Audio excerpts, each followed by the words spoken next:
Касым Тыныстанов кыргыз элинин сыймыгы. Кыргыз элибизде илгерден эле акын, жазуучулар, профессорлор, коомдук ишмерлер, агартуучулар жашап өткөн.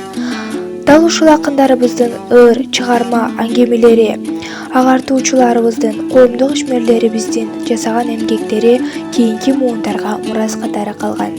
Өздөрү өлсө да алардын жараткан чыгармалары өлбөй өчпөй дайыма бул дүйнөдө кагаз беттеринде кала берет. Бир гана кагаз беттеринде эмес, адамдардын жүрөгүндө да орун алып жашай берет. Дал ошол акын, драматург, агартуучу, коомдук ишмер, журналист, биринчи кыргыз профессору Касым Тыныстанов тууралуу сөз кыла кетели. Касым Тыныстанов 1901 жылы азыркы Ысык Көл району Чырпыкты кыштагында жарык дүйнөгө келген. Алгачкы билимди диний мектептен алган.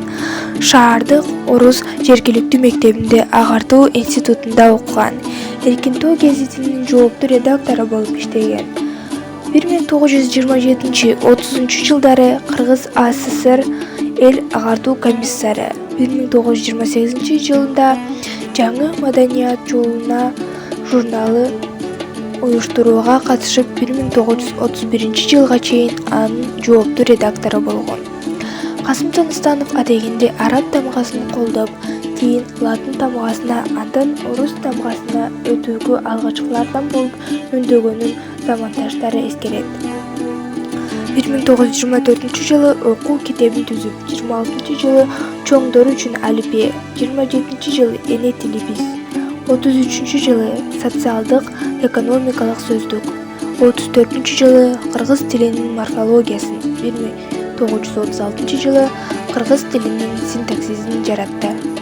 Ошондой эле эне тили, жаңы айыл, кыргыз адабий тилинин жаңы долбоору, жаңы алфавит түзүүнүн жаңы принциптери, биздин тил макала эмгектерин жазды.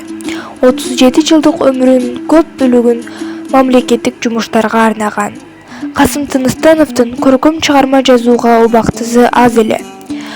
Касым Тыныстанов 6 ноябрда 1938 жылда 37 жашында Чоң Таштын Варшаловский районунда көз жумган. Анын кыргыз элине кылган жакшылыгы, анын жасаган эмгектери эч качан унутулбайт. Кыргыз жергебизде Тыныстановго окшогон инсандар көп болсо, биздин мекенибиз гүлдөп, өнүгүп, башка мамлекеттерден кем калбайт эле. Кыргызстандын бүткүл дүйнөгө таанытып, желегин желбиреткен кыргыз элин, кыргыз мамлекетин ар дайым сүйүп жүргөн кыргыздын чыгаан ишмер акындары менен мен сыймыктанамын.